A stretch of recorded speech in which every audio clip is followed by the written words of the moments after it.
Hello, আমরা আছি তো সবাই না? শুনতে পাচ্ছি। আচ্ছা, আমি যেটা শেয়ার করেছি চ্যাপ্টার 12 ওইটা দেখা যাচ্ছে স্ক্রিনে। সো আমরা একটু চ্যাপ্টার 12 এ যাই। সো রিটেন রিপ্রেজেন্টেশন নিয়ে আপনাদের কার কি ধারণা, বা এই নামটা কি শুনেছেন কিনা, বা কে কাকে দেয় এটার কোনো ধারণা আপনাদের আছে কিনা? বা ম্যানেজমেন্ট রিপ্রেজেন্টেশন লেটার যে কোনো নামেই হোক না কেন। জি ম্যাম, দেখেছি এবং কি ম্যাম দেখেছি অনেকবারই। আচ্ছা, এটা কে কাকে দেয়? ম্যানেজমেন্ট আমাদেরকে দেয় ম্যাম। ম্যানেজমেন্ট এমডির সাইন থাকে ম্যাম।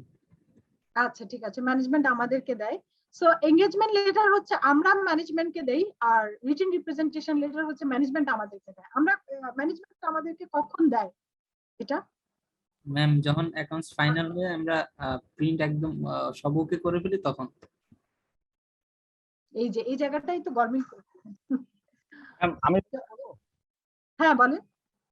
ম্যাম, এটা হচ্ছে এই ম্যানেজমেন্ট রিপ্রেজেন্টেশন লেটার যেটাকে এমআরএল বলে। এটার মাধ্যমে ম্যানেজমেন্ট আমাদের এটা ইনশিওর করে যে ম্যানেজমেন্ট আমাদের যে ফাইন্যান্সিয়াল স্টেটমেন্টটা দিয়েছে সেটা ট্রু অ্যান্ড ফেয়ার হয়েছে, সেটা স্ট্যান্ডার্ড মেনটেন করে করা হয়েছে এবং এর মধ্যে সকল প্রকার ট্রানজাকশন ইনক্লুড হয়েছে।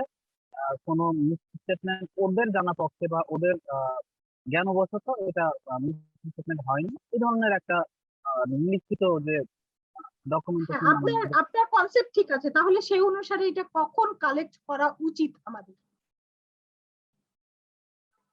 তাহলে আমরা যদি যখন ফাইন্যান্সিয়াল স্টেটমেন্টটা পাই তার সাথে সাথে সেটা কালেক্ট করা উচিত। শুধু ফাইন্যান্সিয়াল স্টেটমেন্ট না, ওই financial statement sign financial statement হতে হবে। সাইন মানে হচ্ছে তারা সাইন করে দিবে যে এটাতে আর কোনো চেঞ্জ হবে না, তা না হলে তো প্রতিনিয়তই চেঞ্জ হতে থাকে। হ্যাঁ, তো সাইন ফাইন্যান্সিয়াল স্টেটমেন্টে যখন তাদের কাছ থেকে নিচ্ছি, যেটার উপর আমরা ম্যাটেরিয়ালিটি ক্যালকুলেশন করব, অ্যানালাইটিক্যাল প্রসিডিউর ক্যালকুলেশন করব, তো ওই টাইমটাতে আমরা কি করছি, একটা রিটেন রিপ্রেজেন্টেশন লেটার বা এমআরএল নিচ্ছি, যেটাতে কি থাকে আমরা দেখছি। আসাদ অনেকখানি ট্রু বলেছে, আরো অনেক কিছু লেখা থাকে, বাট মোটামুটি আপনি যে জায়গাটা ধরেছেন সেটাই রাইট। সো আমরা একটু দেখার চেষ্টা করি এখানে কি কি আছে। হ্যাঁ,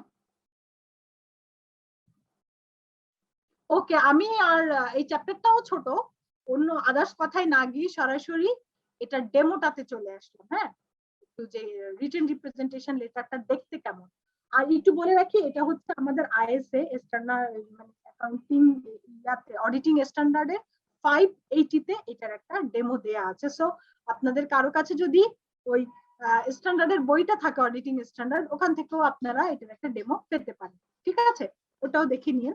বাট মোটামুটি যেটা প্রচলিত সেরকম একটা ডেমো আমি এখানে নিয়ে এসেছি। আমরা একটু পড়ে দেখি যে এটা কে কাকে দেয়। অলরেডি ক্লিয়ার, এটা হচ্ছে ক্লায়েন্ট দেয় অডিটরকে। ঠিক আছে, তাহলে যাকে দিবে সে অবশ্যই অ্যাড্রেসে থাকবে, XYZ chartered accounting company, written representation letter যেই সালের জন্য সেটা লেখা থাকবে। This representation letter is provided in connection with your audit of the financial statement of ABC Company Limited for the year ended 30 June, মানে যেই আপনাদের ওই যে যেটা লেখা থাকে আর কি, যে হ্যাঁ এই ফাইন্যান্সিয়াল স্টেটমেন্টের উপরে রিপ্রেজেন্টেশন লেটার দিচ্ছি।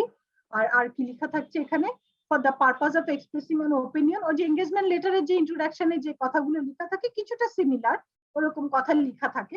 তো এটাতে আর ডিটেলসে যাচ্ছি না, মূল পয়েন্ট গুলোতে কি কি থাকে আমরা সেখানে।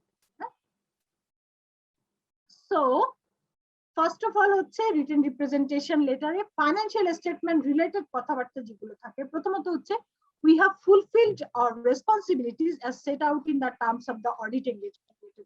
অর্থাৎ আমরা যে একটা এঙ্গেজমেন্ট লেটার দিয়েছি সেখানে কিছু টার্মস ছিল না, আমরা অলরেডি চ্যাপ্টার 2 তে পড়েছিলাম।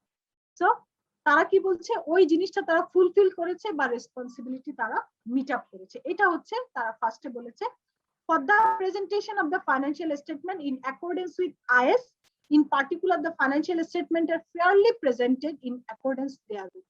অর্থাৎ প্রথমত বলেছে আমরা এঙ্গেজমেন্ট লেটারের যে রেসপন্সিবিলিটি ছিল সেটা ফিল আপ করেছি, ফাইন্যান্সিয়াল স্টেটমেন্ট আইএস অনুসারে প্রেজেন্ট করা হয়েছে বা ফেয়ারলি প্রেজেন্ট করা হয়েছে, যেটা আমাদেরকে দেয়া হয়েছে। হ্যাঁ, তো যে ফাইন্যান্সিয়াল স্টেটমেন্ট আমাদেরকে দেওয়া হয়েছে সেটা আইএস ফলো করে মেনটেন করা হচ্ছে এবং ট্রু এন্ড ফেয়ার দিয়ে দিচ্ছে। সো এরপরে আমরা যখন অডিট করতে গিয়ে দেখবো যে এখানে আইএস কোনোটা ভায়োলেট হয়েছে বা তারা কোনোটা ফলো করেনি, তখন কিন্তু আমরা রিপোর্ট করব। সেটা যদি বেশি সিগনিফিকেন্ট হয়, এখন অ্যাডভার্স হবে নাকি কোয়ালিফাইড হবে সেটা ডিপেন্ড করবে। আর যদি ছোটখাটো ত্রুটি থাকে সেটা তাদের সাথে ডিসকাস করে ম্যানেজমেন্ট লেটার দিয়ে সলভ করে। তারপরে কি related party relationship and transaction have been appropriately accounted for and disclosed in accordance with the requirement of IS অর্থাৎ রিলেটেড পার্টি কি জিনিস জানেন কিনা কেউ একজন যদি বলেন রিলেটেড পার্টি কি আপনাদের কোনো আইডিয়া আছে কিনা কোন একটা ট্রানজাকশনের সাথে ইনভলভ যে মানে পক্ষগুলা থাকে অ্যাকাউন্ট রিসিভেবল এটা অ্যাকাউন্টিং এর টার্ম তারপরেও যদি আপনাদের কারো জানা থাকে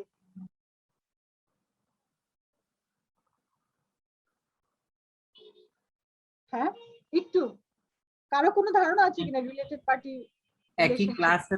একই ক্লাসের যদি মানে আমাদের ইয়া থাকে না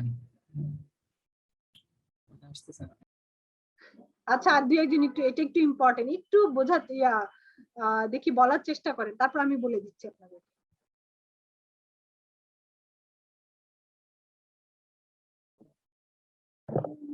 একটা এন্টিটি সাথে অন্য আরেকটা এন্টিটি যদি কোনোভাবে রিলেটেড থাকে লাইক সিস্টার কনসার্ন বা ওই এন্টিটির প্যারেন্ট কোম্পানি এরকম টাইপ যারা থাকে তাদেরকে রিলেটেড পার্টি বলে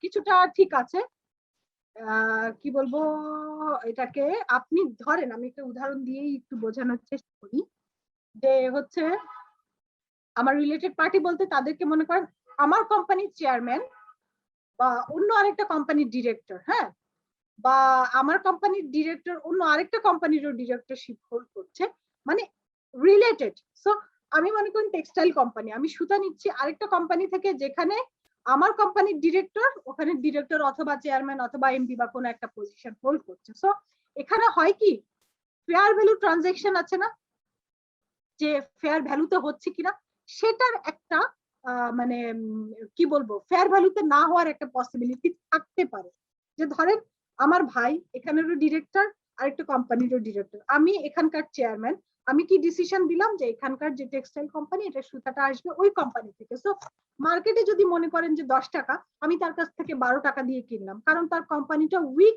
আমি চাচ্ছি তাকে একটু ফাইন্যান্সিয়াল সাপোর্ট দিতে সো মার্কেটে আমি অ্যাভেলেবল 10 টাকায় পাচ্ছি আমি 2 টাকায় তাকে কি করছি বাড়তি ফ্যাসিলিটি দিচ্ছি বাড়তি ফ্যাসিলিটি দিয়ে কি হচ্ছে এই কোম্পানির লস হচ্ছে আমি যে কোম্পানিতে অডিট করছি বাট তার কোম্পানির হচ্ছে গিয়ে লাভ হচ্ছে সো এরকম একটা জাস্ট একটা ছোট উদাহরণ দিয়ে বুঝালাম যে ঘটনাগুলা এরকমই হয় আর কি নরমালি সো যার কারণে আমরা যখন অডিট করি রিলেটেড পার্টি নিয়ে মানে ডিসক্লোজার থাকতে হয় কিংবা আপনি যখন লিস্টেড কোম্পানির অডিট করবেন রিলেটেড পার্টি নিয়ে একদম মানে পুঙ্খানুপুঙ্খ সিকিউরিটি এক্সচেঞ্জ কমিশনও এটাকে খুব ভালো করে দেখতে বলে এবং রিপোর্ট করতে বলে ঠিক আছে সো যখন ফাইন্যান্সিয়াল স্টেটমেন্ট প্রিপেয়ার করছে ম্যানেজমেন্ট কি বলছে related party relationship and transaction have been appropriately accounted for and disclosed in accordance with the requirement of IS কোন IS এ আছে একটু লিখে নেন IS 24 হচ্ছে রিলেটেড পার্টি নিয়ে কথাবার্তা বলা আছে সো IS এ যেভাবে বলা আছে ওইভাবে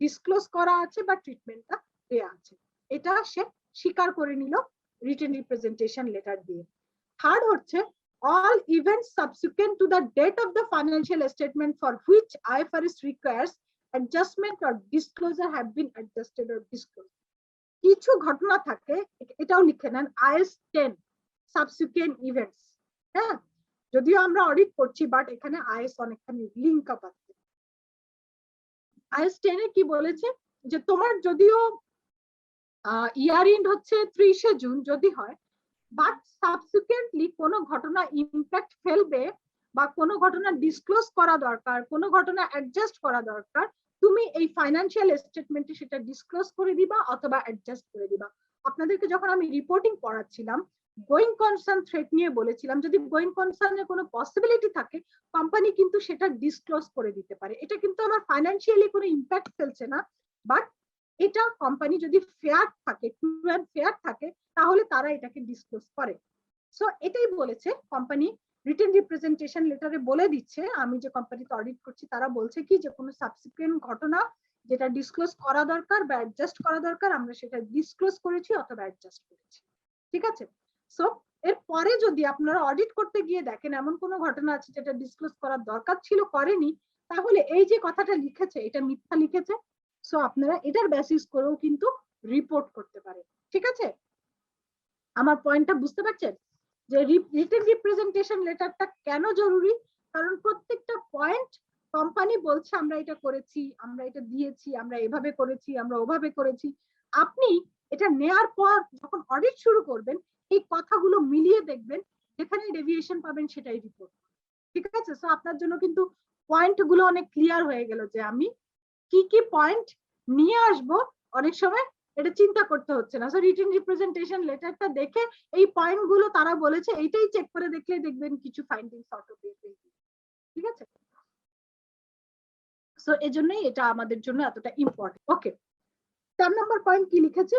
We have satisfactory title to all owned asset and there are no lien or encumbrance on such asset nor has been placed.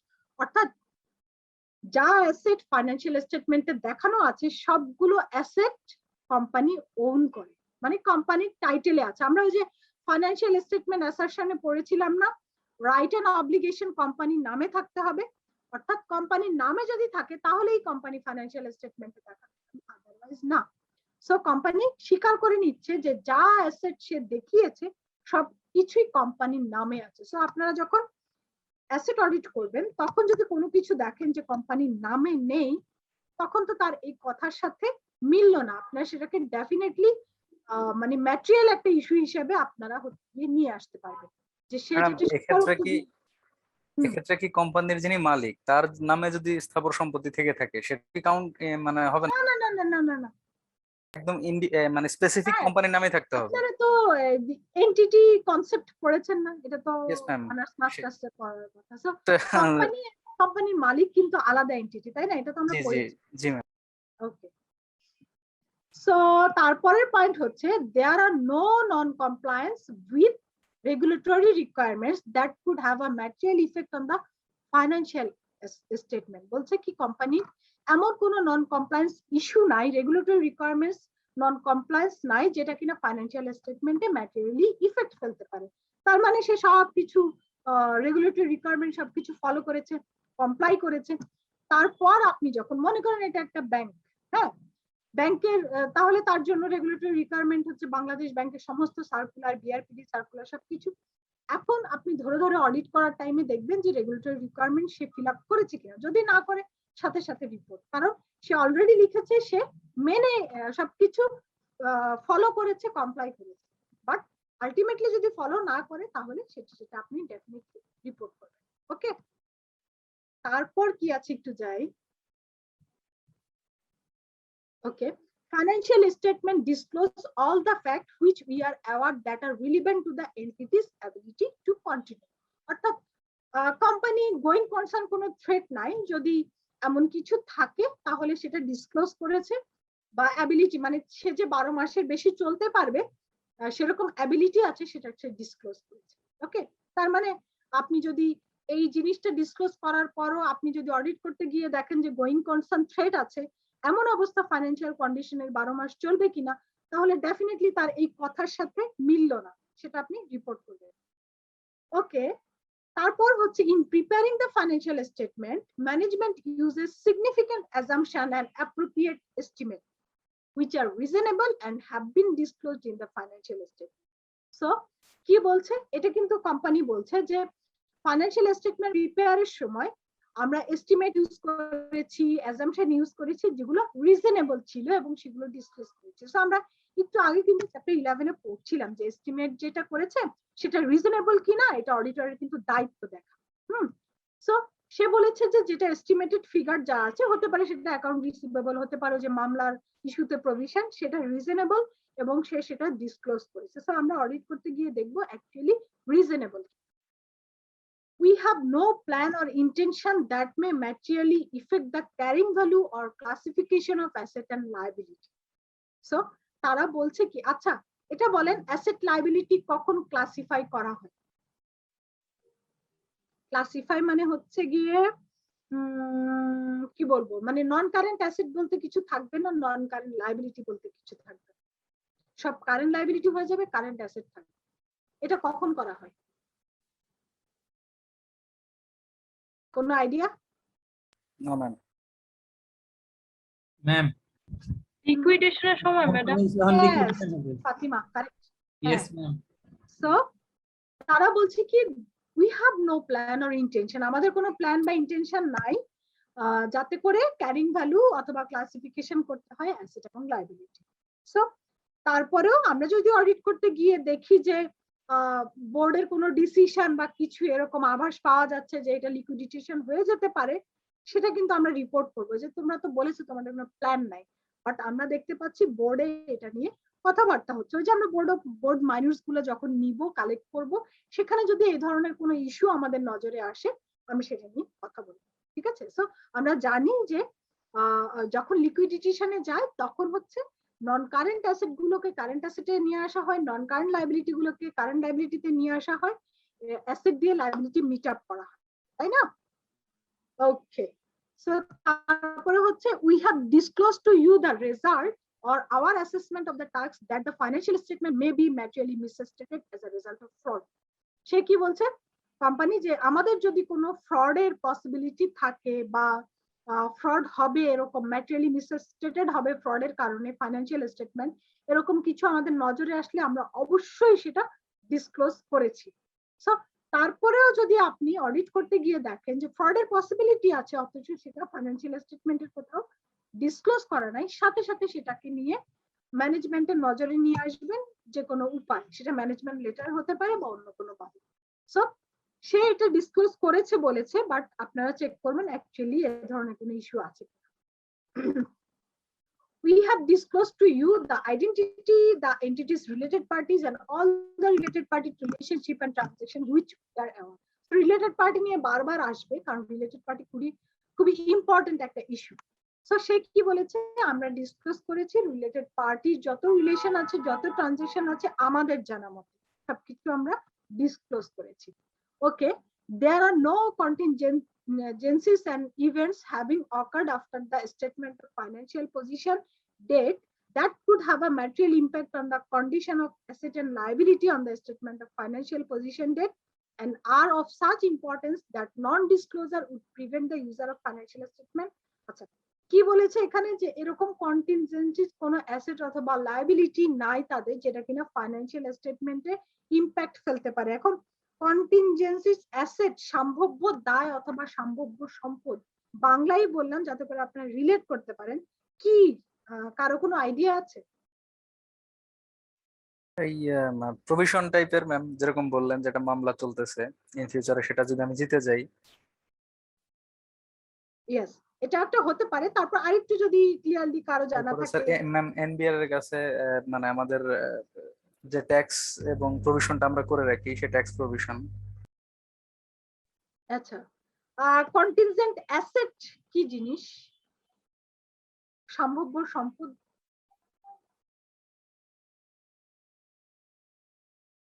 কোনো আইডিয়া? সম্ভাব্য সম্পদ মানে আসতে পারে।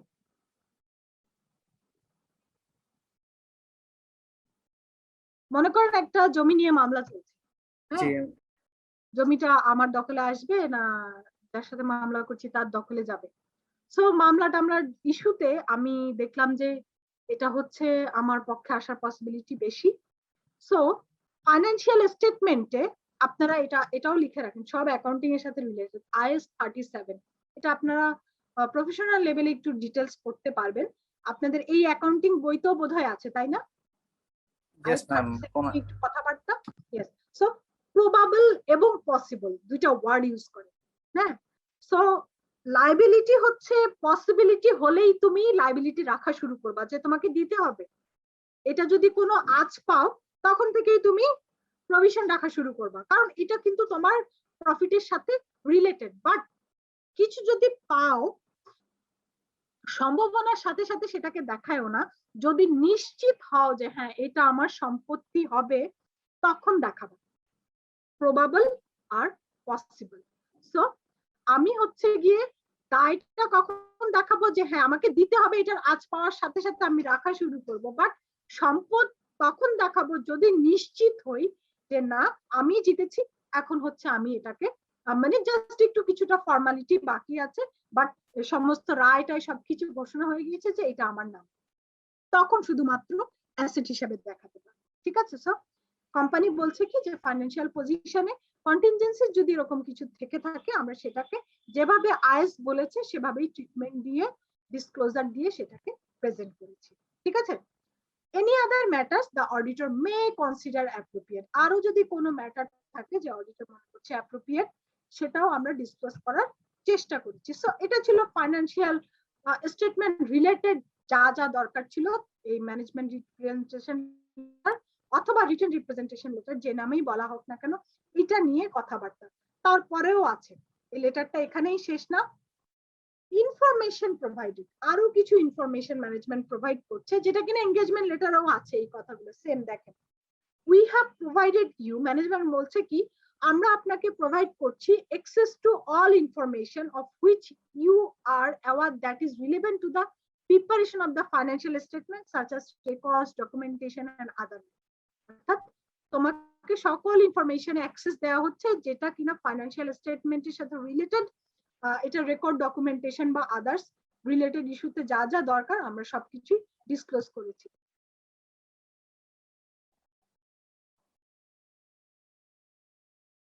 আচ্ছা, শিহাবুদ্দিন লিখেছেন কি এটা কি নন ব্যালেন্স শিট আইটেম কিনা, আপনি বোধহয় ব্যাংকের কনসেপ্ট থেকে বলছেন না, কন্টিনজেন্ট অ্যাসেট বা লায়াবিলিটি, এটা ব্যাংকের কনসেপ্টে ঠিক আছে, বাট নরমালি অন্যান্য ফাইন্যান্সিয়াল স্টেটমেন্টে এটাকে ফাইন্যান্সিয়াল স্টেটমেন্টের মানে মেইন পয়েন্ট হিসেবে কাউন্ট করে।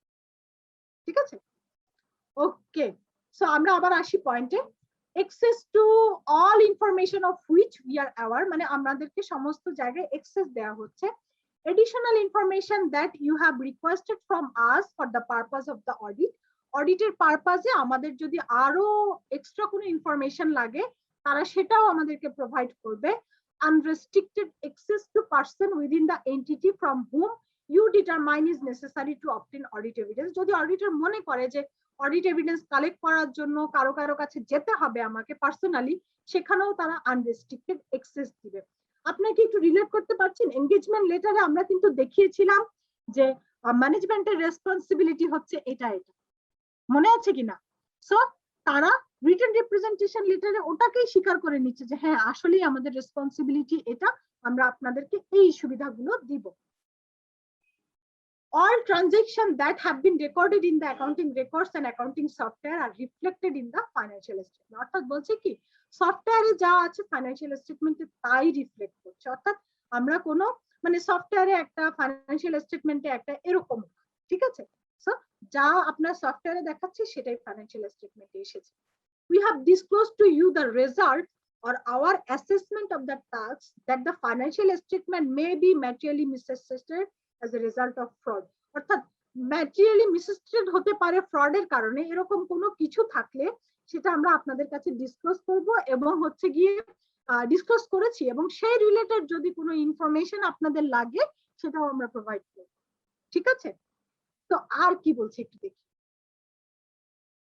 We have disclosed to you all information in relation to fraud or suspected fraud that we are aware of and that affects the entity and involves, অর্থাৎ fraud হতে পারে অথবা suspected fraud possibility আছে এরকম কোনো information আমাদের যদি জানা থাকে অ্যাজ আ অডিটর আপনাকে আমরা সেটা প্রোভাইড করব, অথবা কারা ইনভলভ আছে সেটা আপনাকে ইনফরমেশন দিব। হতে পারে ম্যানেজমেন্টের কেউ ইনভলভ আছে অথবা এমপ্লয়ি বা যেই হোক না কেন সেই ইনফরমেশন গুলো ম্যানেজমেন্ট আমাদেরকে প্রোভাইড করবে, তাই বলছে। ওকে, আর we have disclosed to you all information in relation to the allegation of fraud or suspected fraud or appearing the entities financial, আচ্ছা এটা হয় কি অনেক সময় আমরা বলি কোন কোম্পানিতে হয়তো কাউকে দুর্নীতির কারণে মানে তাকে সাসপেন্ডেড করা হলো, সে বাইরে গেল বাট তার কোনো আত্মীয় স্বজন, তার কোনো ফ্রেন্ড, তার কোনো পরিচিত ওই প্রতিষ্ঠানে রয়ে গেল, সে কি করলো তার তো ওই স্বভাবটা তো আর যায় না, সে নিজে তো বের হয়ে গেল কোম্পানি থেকে বাট তার ওই পরিচিতকে দিয়ে ফ্রডের মানে ফ্রড করার আরেকটা রাস্তা বের করে, এটাকে বলে এলিগেশন অফ ফ্রড। অর্থাৎ আমি করছি না বাট আমি কাউকে দিয়ে করাচ্ছি।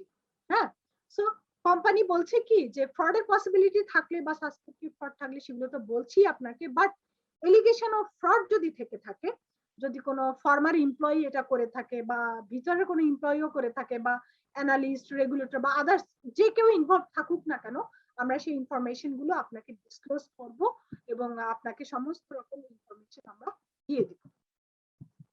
We have disclosed to you all known instances of non-compliances or suspected non-compliances with laws and regulators whose effects should be considered when preparing the financial statement. অর্থাৎ যত রকম রেগুলেটরি রিকোয়ারমেন্টস আছে আমরা ফিল আপ করার চেষ্টা করেছি, but কোনটা যদি নন কমপ্লায়েন্স থেকে থাকে যে আমরা এটা পারিনি, এটা নন কমপ্লায়েন্স আছে, যা যা জানা আছে আমরা সেই রিলেটেড ইনফরমেশন আপনাকে দিব যে এইগুলো ছিল আমাদের রেগুলেটরি রিকোয়ারমেন্টস, এইটুকু আমরা ফলো করেছি, এইটুকু পারি। ওকে, সো এই ইনফরমেশন গুলো আমরা আপনাকে প্রোভাইড করব। We have disclosed to you the identity of the entities, related parties and all the related party relation and transaction which are আমি বলছি বারবার এই ওয়ার্ডটা আসবে। So related party related যা ইনফরমেশন আপনার লাগবে, মনে করেন আমি অডিটর হিসাবে কি করলাম, আমি বললাম কি যে তোমার এ তো রিলেটেড পার্টি, আমি তাকে একটু ভিজিট করব কিংবা তার থেকে ইনফরমেশন নিব বা তার সাথে কথা বলবো, সো কোম্পানিকেই কিন্তু এগিয়ে এসে আপনাকে সাপোর্ট দিবে। তো সেটাই বলছে যে এই রিলেটেড যা কিছু আমি ডিসক্লোজও করবো এবং আপনাকে হেল্প করবো। Any other matters the auditor May consider necessary. So মোটামুটি এই ছিল রিটেন রিপ্রেজেন্টেশন লেটার। এই চ্যাপ্টারে এইটাই মেইন জিনিস, আর কিছু ছিল না। আপনাদের কোনো কোশ্চেন থাকলে বলেন, আর বইতে থেকে আমি দুই একটা লাইন হয়তো বুঝিয়ে দেওয়ার চেষ্টা করবো যেটা সিনপসিসে না। বইটা সামনে বাস্তবে তো ম্যাম কর্তৃপক্ষ এতটা ফ্লেক্সিবল হয় না। বাস্তবে কি হয় আশিক, আপনি আমি সবাই জানি এই ম্যানেজমেন্ট রিপ্রেজেন্টেশন লেটারটা অডিটর লিখে দেয়, ওরা শুধু প্রিন্ট করে সাইন করে। Yes ma'am. Yes, so that's why actually এটার মূল্য কতটুকু সে বোঝে না।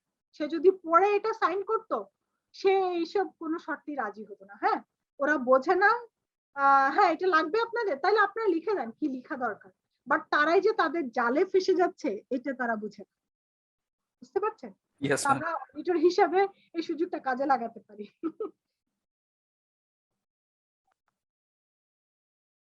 সো একটু বইটাও সামনে থাকলে একটু দেখতে পারেন, কোনো কোশ্চেন থাকলে করতে পারেন, বা আপনাদের যদি মনে আর কোনো কোশ্চেন থাকে সেটাও আপনারা আমার সাথে শেয়ার করতে পারেন।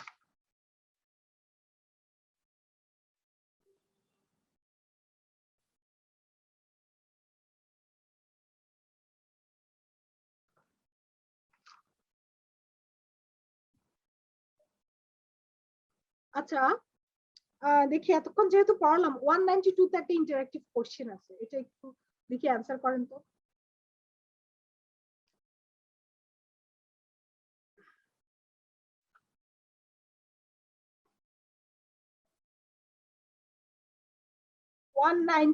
তে which two of the following are purpose of written representation letter from management? আমরা এতক্ষণ তো পড়লাম, ওইটা বেসিসে আমরা একটু বলার চেষ্টা করি। ফার্স্ট একটা আছে কি যে তাহলে এটার পারপাসটা কি, আমরা তো এতক্ষণ পড়েছি, একটু দেখি। Confirmation that management has received the sign audit report, এটা কি ম্যানেজমেন্ট রিপ্রেজেন্টেশন লেটারের পারপাস কি এটা? যে বি হবে, confirmation that management has fulfilled its responsibility for the preparation of financial statement. Okay. Yes ma'am. এটা Yes. confirmation of all representation made by management in the course of the audit. No ma'am. Okay. Confirmation that management has recorded and reflected all transaction in the financial statement. Yes ma'am. Okay. Yes, ma'am. Confirmation that management understand the terms of the engagement. No ma'am. No, ma'am. দুইটা বলছে তো। ওকে, so দেখছেন তো যে মানে interactive question গুলো just একটু আপনারা বাসায় পড়ে নিলে মোটামুটি। আচ্ছা, আরেকটা আছে সেলফ টেস্ট 3, যেহেতু আমাদের মাল্টিপল চয়েস টাইপেই যাবে, আমরা ওগুলো একটু সিলেক্ট করি। which two of the following statement are correct? আমি একটু পড়ি। written representation must include a statement that the selected accounting policies are appropriate. এটা কি?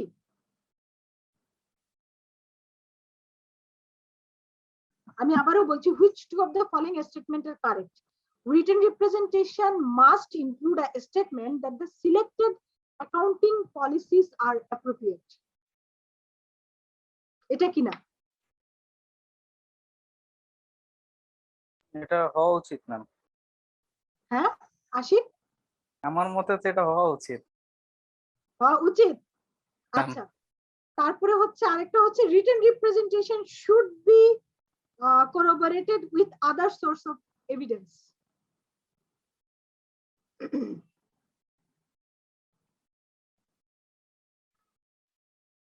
এটা কি হওয়া উচিত কিনা? corroborated এর মানে বুঝেন না, মানে হচ্ছে রিটেন রিপ্রেজেন্টেশন লেটারে কি এটা মানে সোর্স অফ এভিডেন্সে যা ছিল সেটাই ঠিকঠাক মতো প্রেজেন্ট করা হয়েছে বা কিছু এরকম স্বীকারোক্তি কিনা? ম্যাম আপনি কোথা থেকে পড়তেছেন, আমি খুঁজে পাইনি এটা। হ্যাঁ হ্যাঁ আফসো পেজ নাম্বার 193। 193। ইয়েস ম্যাম, পাইছি ম্যাম। ওকে, সো আচ্ছা, যাদের সামনে বই আছে তারা আমাকে অ্যানসার করেন একটু পড়ে যে কোন দুইটা হচ্ছে কারেক্ট। 3 নাম্বারটা ছিল written representation are an appropriate source of evidence when other evidence doesn't exist because it has been accidentally destroyed. তো বলেন। হবেই না। The written representation should be dated on or before the date of the auditor's report.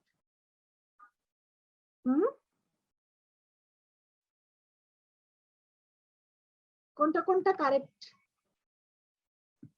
Written representation লেটারটা কখন নেওয়া উচিত? যখন sign financial স্টেটমেন্টটা নিব, তার মানে অবশ্যই এটা Yes, হচ্ছে ma'am. অডিটরস Reported রিপোর্টের আগে নিতে হবে, তাই তো? তাহলে এ আর ডি ডি ম্যাম। হ্যাঁ, সো এটা হচ্ছে গিয়ে আর আরেকটা যে 3 নাম্বারটা বলেছে ওইটা আমি একটু রিলেট করি, আপনাদের এখানে আছে টপিক ওইটার সাথে। এখানে কি বলেছে? Written representation are an appropriate source of evidence when other evidence doesn't exist. কেউ কেউ হয়তো ভাবতে পারে এখানে তো অলরেডি কোম্পানি বলেই দিয়েছে ফাইন্যান্সিয়াল স্টেটমেন্টে সে কি কি রেখেছে, কি কি ইনফরমেশন প্রোভাইড করবে। সো কেউ তো বলতেই পারে যে আর অডিট করার দরকার কি, হ্যাঁ আর এভিডেন্স কালেক্ট করার দরকার কি, ম্যানেজমেন্ট সব স্বীকার করেই নিল, ম্যানেজমেন্ট তো বললোই যে সে সবকিছু ফেয়ারলি প্রেজেন্ট করেছে, সমস্ত অ্যাসেট তার ওনে আছে, সবকিছু সে কমপ্লাই করেছে। অ্যাকচুয়ালি কি তাই?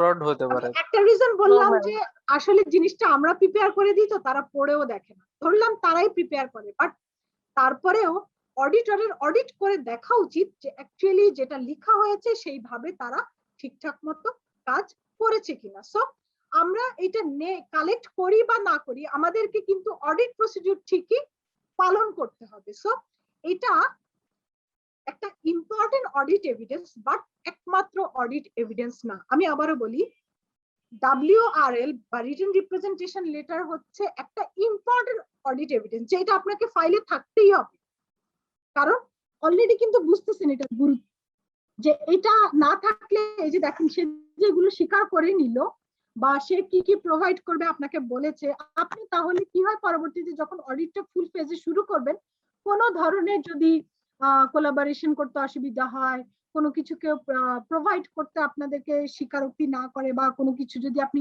দ্বিমত দেখেন, তাহলে কিন্তু আপনি বলবেন যে দেখেন এই লেটারও তো আপনারা এইভাবে বলেছেন, জিনিসটা তো এইভাবে না।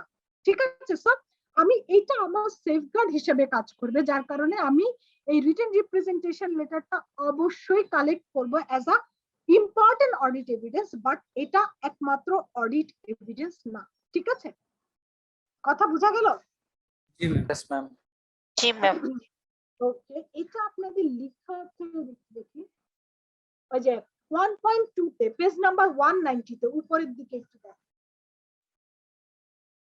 190 তে 1.2 তে একদম উপরের দিকে সেকেন্ড প্যারাটা পড়ি। Written representation can not be use instead of other evidence which the auditor expect to exist.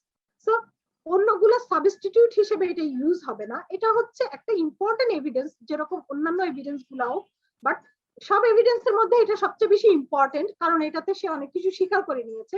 এটা আপনাদের ফাইলে অবশ্যই থাকতে হবে, বাট আপনার অডিট করে বাকি এভিডেন্স গুলো কালেক্ট করতে হবে। ঠিক আছে? Yes ma'am. ওকে, সো আমরা বোধহয় মোটামুটি, আচ্ছা এখানে কিছু ট্রু আর ফলসও আছে, যেহেতু আমরা জানি যে এখন যেহেতু মাল্টিপল চয়েস টাইপের কোশ্চেন আমাদের ট্রু ফলস গুলো আসবে, আমরা বরং এটাও একটু দেখে নেই না। Self test 1 number, written representation include a statement that management has provided the auditor with all relevant information. It's true না ma'am. false? True. Okay. True. All written representation are in the form of a representation letter addressed to the shareholder. এটা কি true না false? এটা false maybe. এটাকে share হোল্ডারকে ইয়া করা হয় না, কাকে দেওয়া হয় বলেন? অডিটরকে ম্যাম। অডিটরকে দেওয়া হয়। এটা তো ম্যানেজমেন্ট থেকে অডিটরকে দেওয়া হয়, ঠিক আছে, শেয়ার হোল্ডারকে না। তো আচ্ছা, যেহেতু সময় আছে আমরা বোধহয় একটু চ্যাপ্টার 11 এরও সেলফ টেস্ট গুলো একটু দেখি। হ্যাঁ,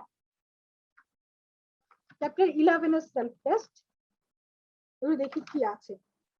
182 নাম্বার পেজে পেয়েছি কি আমরা? ইয়েস ম্যাম, পাইছি। ওকে, দেখি আমরা একটু। Which one of the following procedure would give the most persuasive evidence that a control operated as the assurance providers have been advised? একটু পড়েন। এই যে এভিডেন্সের প্রসিডিউর গুলো আলোচনা করেছি ওইটার মধ্যে থেকে এই কোশ্চেনটা একটু পড়েন। Inspection of the control handbook, নাকি inquiry of the staff operating control, নাকি observation of the staff operating the control, নাকি reperformance of the control by auditor? আমরা প্রসিডিউরে একটা পড়েছি না, রিপারফর্ম করতে হবে, অডিট স্টাফও রিপারফর্ম করবে, ঠিক আছে।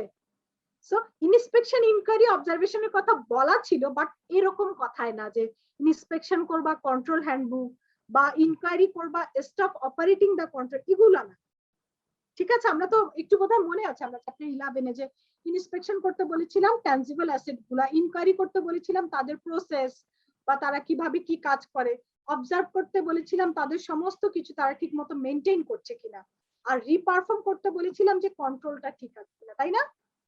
সো এখানে আমাদের আপনারা কি বুঝতে পারছেন? সো আমাদের এটা কিন্তু ডি নাম্বারটা হচ্ছে আমাদের প্রসিডিউরের সাথে রিলেটেড। সো এটা তারপর primary test for each type of accounting is directional testing. এই যে directional testing বলেছিলাম, দেখি এটা একটু বলেন তো।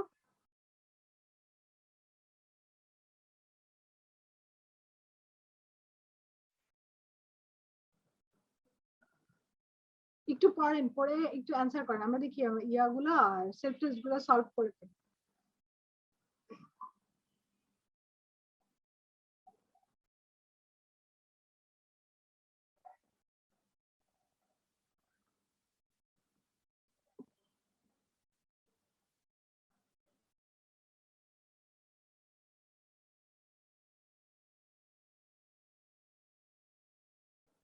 আমরা কি বুঝতে পারছি নাকি বুঝতে পারছি না question?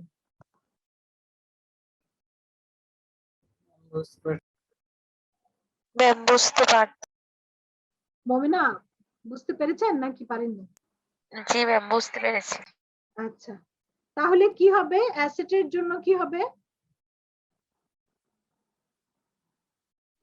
I think ma'am over estimated হলে তো আমাদের, হ্যাঁ, লায়াবিলিটির জন্য লাইবিলিটি হবে ম্যাম, আন্ডার স্টেটমেন্ট হবে, ইনকামের জন্য হবে আন্ডার স্টেটমেন্ট, এক্সপেন্সের জন্য হবে ওভার স্টেটমেন্ট।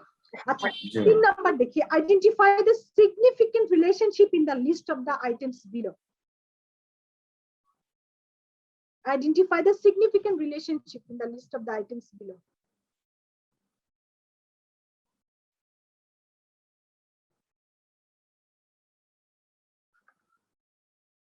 কোনটার সাথে কোনটা রিলেটেড? পেয়েবল এর সাথে কোনটা রিলেটেড? পেয়েবল কখন হয়? যদি আমি পারচেজ করি, রাইট? ইন্টারেস্টের সাথে কোনটা রিলেটেড? যদি আমি লোন নিই। লোন নেই ম্যাম। ওকে, তারপরে রেভিনিউ রিসিভেবল এর সাথে রিলেটেড, রাইট?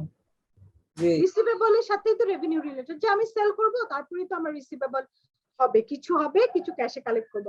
আর ইনটেনজিবল অ্যাসেট কি করতে হয়? অ্যামোর্টাইজ করতে হয়, তো এভাবে। আচ্ছা, identify whether the following statement are true and false. এগুলো কিন্তু সবগুলো আপনাদের আসার পসিবিলিটি আছে। আগে রিটেন ফরম্যাটে যখন কোশ্চেন হতো এগুলো এরকম টাইপ কিছু আসতো না, যেহেতু এখন মাল্টিপল চয়েস, এইগুলো আপনাদের আসার পসিবিলিটি বেশি। 4 নাম্বারটা, the risk that the auditor's conclusion based on a sample may be different from the conclusion if the entire population is subjected to the same audit procedure in something is true না false? Definitely true, কারণ আমি sample বেসিসে একটা decision নিলাম, যদি পুরোটা দেখতাম হয়তো বা ডিসিশন অন্যরকম হতেও পারত, কারণ হয়তো আমি স্যাম্পলিং করে যেটা রিস্ক বের করেছি নন স্যাম্পলিং এ যেগুলো ছিল ওইগুলো তো হয়তো রিস্ক ছিল, যেটা আমার স্যাম্পলিং এ ছিল না বলে আমি ধরতে পারিনি, তাই না? সো ডিসিশনটা ডিফারেন্ট হতেই পারত। ম্যাম পরেরটা ট্রু। হ্যাঁ, the risk that the auditor might use inappropriate procedure or might misinterpret audit evidence and thus fail to recognize a misstatement or deviation is not. Yes, this is true. Okay. 5 number থেকে আমরা দেখি, identify whether the following example of sample selection are random, haphazard or systematic. পরে answer দিন। Barry is selecting a sample from the list of receivable balances. He selects the second and thereafter every 7th. তাহলে definitely এটা random বা haphazard না, এটা হচ্ছে systematic selection. আর Carol is selecting a number of purchase invoices to carry out a directional testing. He selects them by flicking through the files and selecting an invoice occasionally. So that is random অথবা haphazard, তাই না? হ্যাপাজার্ডও বলতে পারি, এটা র্যান্ডমও বলতে পারি, যদি আমাদের অ্যানসারে মেবি হ্যাপাজার্ড দেয়া আছে, বাট এটা র্যান্ডমও হতে পারে। সো এই ছিল মোটামুটি সেলফ টেস্ট। ম্যাম তাহলে আমরা কি যে কোনো একটা দিলেই আমাদের হবে? হ্যাঁ হ্যাঁ, ওটা সমস্যা নেই। একটা অল্টারনেটিভ। হ্যাঁ হ্যাঁ, অল্টারনেটিভ। সো দেখলেন তো কত ইজি। সো আমরা এরকম ভাবে ভিতরেও যদি কোনো ইন্টারেক্টিভ থাকে, ওয়ার্ড এক্সাম্পল বা ইন্টারেক্টিভ কোশ্চেন, ওগুলো আমরা পড়ে নিব। যদি কোনটা আমাদের মনে হয় যে এটা নিয়ে আরেকটু কথা বলা দরকার কিংবা ম্যাডামকে এটা আরেকটু বুঝিয়ে দেওয়া দরকার, ডেফিনেটলি এটা আপনারা আমার সাথে শেয়ার করবেন, ঠিক আছে? আমি আপনারা একটু কোশ্চেন খুঁজেন, তারপরেও এই দুইটা চ্যাপ্টারে আমি এই ফাঁকে আপনাদেরকে মেইল করে দেই। হ্যাঁ,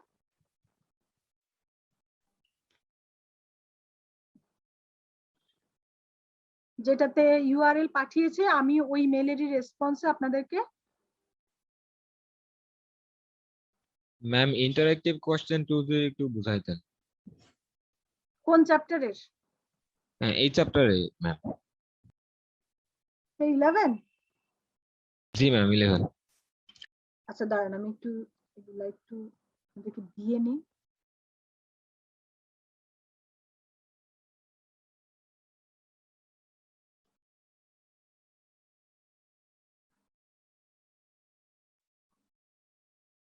ওকে, মেইলটা পাঠিয়েছি, গিয়েছে কিনা আপনারা একটু কনফার্ম করবেন আমাকে। হ্যাঁ, আগের গুলো তো আমরা সব পেয়েছি, তাই না? জি ম্যাম। জি ম্যাম। ওকে, সো কি বলছিলেন? কোশ্চেন 2।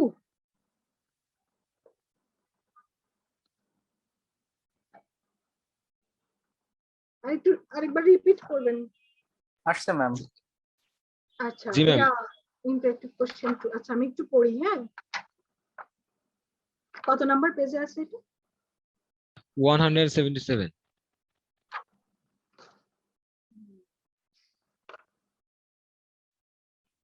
ওকে, একটু আপনিই পড়েন, তারপর আমরা অ্যানসারটা দেখি, মানে কি আসা উচিত আর কি আমাদের। আপনি একটু পড়েন। কে বলছিলেন সে একটু জোরে পড়েন, তাহলেই হবে। When determining a sample size for test of detail, there are a number of factors that an auditor should take into account. For each of the following factors, select whether it would cause the sample size to increase or decrease. আর এখানে ma'am option দেয়া আছে। First option হচ্ছে decrease the assessed level of tolerable misstatement. আচ্ছা, decrease. আচ্ছা আমি আবার নিজেই আপনাদেরকে একটু দেখি। When determining a sample size for test of detail, একটা test of detail Increase or decrease risk level, discovery of more misstatements that were anticipated during testing. বুঝি নাই। আচ্ছা আমি পড়ি একটু। 177 যাদের কাছে বই আছে দেখেন। When determining a sample size for test of detail, there are a number of factors that an auditor should take into account. যে অডিটরের নজরে আসা উচিত কোনটা? For each of the following factors, select whether it would cause the sample size to increase or decrease. অর্থাৎ কিছু ঘটনা বলা আছে, এই ঘটনাগুলো ঘটলে স্যাম্পল সাইজ কি বাড়বে নাকি কমবে? ঠিক আছে, আমরা একটু পড়ি। Decrease in the assessed level of tolerable misstatement. হ্যাঁ, টলারেবল, আমি টলারেট করতে পারছি, সেটা যদি কমে আসে তাহলে তো আমার স্যাম্পল সাইজ বাড়াবো, তাই না? নাকি?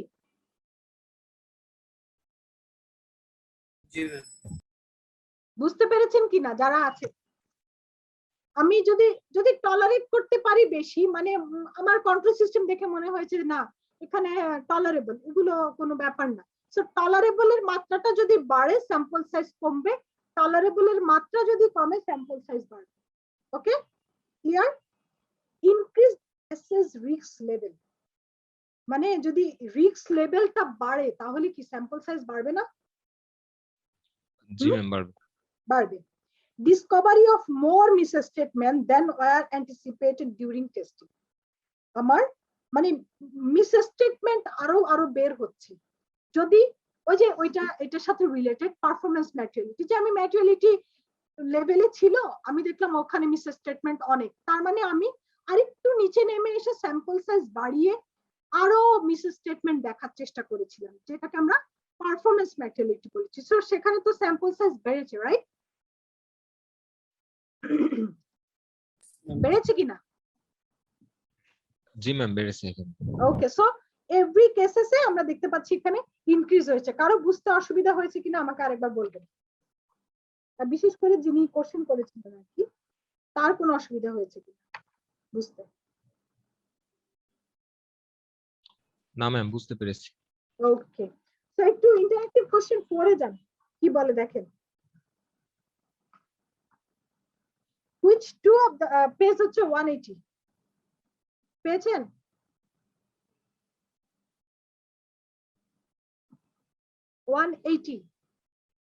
Which two of the following should be determined as material uncorrected misstatement? একটু পড়েন, কেউ একজন পড়েন। আফসুর হতে পারে, আশিক হতে পারে।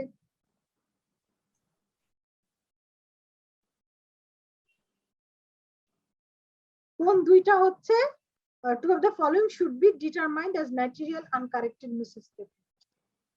An isolated misposting between two suppliers accounts which is below materiality. Below materiality হলে তো আমার সেখানে মিসস্টেটমেন্টের পসিবিলিটি নাই, তাই না? জি ম্যাম। ওকে, Yes, ma'am. তারপর A misstatement which is below materiality and results in director's bonus. director's bonus Okay. target being met. Yes, so এটা material Mrs, কারণ হচ্ছে এটা কোয়ালিটি, ওই যে সাফিসিয়েন্সি এবং অ্যাপ্রোপ্রিয়েটনেস পড়ার সময় বলেছিলাম কিছু ঘটনা আপনার হয়তো মানে টাকার অঙ্কে বড় না, বাট ঘটনায় বড়। এরকম যেমন ডিরেক্টরের বোনাস, মানে কিছু ফ্যাক্ট যেটা কিনা টাকার অঙ্কে বড় না, কিন্তু তার আচার আচরণগততে সে একটা ইম্পর্টেন্স হোল্ড করে। সো বি নাম্বারটা আমার হচ্ছে ইম্পর্টেন্ট একটা ম্যাটেরিয়াল মিসস্টেটমেন্টের কারণ হতে পারে। তারপর an immaterial Misstatement of assets and immaterial misstatements of assets which results in a debt covenant not not being breached. Ma'am এটাও হইতে পারে। হ্যাঁ, কারণ হচ্ছে ইম্যাটেরিয়াল হলেও সেটা কিন্তু আমার লায়াবিলিটির সাথে রিলেটেড, যেটার কারণে কিনা আমার ব্রিচ হতে পারে তার সাথে যে চুক্তি। হ্যাঁ, সো এটা ইম্যাটেরিয়াল হলেও আমার জন্য এটা ইন আ ফাইন্যান্সিয়াল স্টেটমেন্টের কেসে এটা ম্যাটেরিয়াল। তারপর 4 নাম্বারটা The monthly bank reconciliation was not prepared in August as the cashier was on holiday. এটা তো কোনো ব্যাপারই না, সে আসলে করে ফেলবে। জি ম্যাম। এটা হয়তো একটু ডিলে হয়, বাট ওইটা তো ম্যাটেরিয়াল মিসস্টেটমেন্টের সাথে কিন্তু এটা রিলেটেড। ওকে, সো দেখলেন তো জিনিসগুলো কিন্তু ইজি, আমরা যা পড়ছি যা ডিসকাস করছি সেই অনুসারে আমরা অ্যানসার করতে পারবো, এইটুকু কনফিডেন্স আছে তো এখন? ম্যাম এখন পর্যন্ত আছে ইনশাআল্লাহ। এখন পর্যন্ত আর তখন পর্যন্ত কি? হ্যাঁ, আপনারা তো আমি মাত্র পড়ালাম, আপনারা তো এখনো বাসায় দেখেননি, তাতেই যদি আপনাদের মোটামুটি মানে কনফিডেন্স লেভেল এই জায়গায় থাকে, তাহলে পড়ার পর রিভিশন দেওয়ার পর কনফিডেন্স লেভেলটা আরো বাড়বে ডেফিনেটলি, তাই না? জি ম্যাম ইনশাআল্লাহ। ওকে, তাহলে তো আর কোনো কথাই নাই। আর কিছু জানার আছে কি না? যদিও 10:15 পর্যন্ত ক্লাস, আমি 10টা শেষ করে দিব। হ্যাঁ, এর 10টা পর্যন্ত মাঝে ক্লাস ম্যাম। হ্যাঁ, ক্লাস 10টা পর্যন্ত ম্যাম। 10:15 আমাকে দিয়েছিল। আচ্ছা যাই হোক, আপনাদের কোনো কোশ্চেন না থাকলে শেষ করে দিব, আদারওয়াইজ আমরা আরো কিছুক্ষণ 5-6 মিনিট আমরা কথা বলতে পারি কোনো কিছু জানার থাকলে। আর নেক্সট ক্লাসে চ্যাপ্টার 13টা দিয়ে আমি ক্লোজ করব। যদি দুটো ক্লাস আজকের মতো হয় 3 আওয়ার্সের, তাহলে তো 3 আওয়ার্স আমার লাগবে না। তখন আপনাদেরকে ব্যাকের কিছু জিনিস রিভিউ বা কোশ্চেন নিয়ে আমরা আরেকটু কথা বলতে পারবো, ঠিক আছে? আর যদি একটা হয় তাহলে তো এক ক্লাসেই আমরা মোটামুটি, এর বেশি আর ইয়া হবে না, আমরা এক ক্লাসে হয়তো বা চ্যাপ্টার 13টা শেষ করতে পারবো। আর যদি রিভিউ ক্লাস লাগে আপনি হালিমার সাথে কথা বললেন, পরে হয়তো আমরা ওভারঅল একটা রিভিউ দিয়ে দিব, ঠিক আছে? মিস আইসিএবি থেকে আমাদেরকে যে স্যাম্পল কোশ্চেনটা দিয়েছে ওইটা আমরা একটু সলভ থাকলে আপনি একটু আলো করে দিবেন কোশ্চেন ইয়েগুলা, কয়েকটা কোশ্চেন আমাকে পাঠিয়েছে কিনা আমি একটু, হ্যাঁ অনেকগুলো মেসেজ এসেছে, আমি একটু চেক করে দেখি, বা আপনার কেউ একজন আমাকে আরেকটু ফরওয়ার্ড করতে পারেন, আমি নেক্সট ক্লাসে তাহলে এটা নিয়ে ডিসকাস করি। জি মিস, ওইটা একটুখানি ওভারঅল আলোচনা করে দিলে আমরা আচ্ছা ফাতিমা, আপনি বরং আমাকে একটু ফরওয়ার্ড করেন, হ্যাঁ আমার মেইল আইডিটা তো আপনাদের কাছে আছে, একটু ফরওয়ার্ড করেন, আমি হচ্ছে নেক্সট ক্লাস আপনাদেরকে ওইটা সলভ করব। ওকে ঠিক আছে, ওকে। তাহলে নেক্সট ক্লাসে আমরা ওইটা সলভ করব, আর চ্যাপ্টার 13টা যদি 3 ঘন্টার ক্লাস হয়, বাট যদি 1.5 ঘন্টার হয় আগে প্রায়োরিটি থাকবে চ্যাপ্টার 13টা শেষ করা, ঠিক আছে? তারপরে ওইটা, ওকে Yes, ma'am. ওকে। তাহলে আর কিছু না থাকলে হয়তো আমরা ক্লোজ করব, বা আর কোনো কিছু জানার থাকলে বলতে পারি।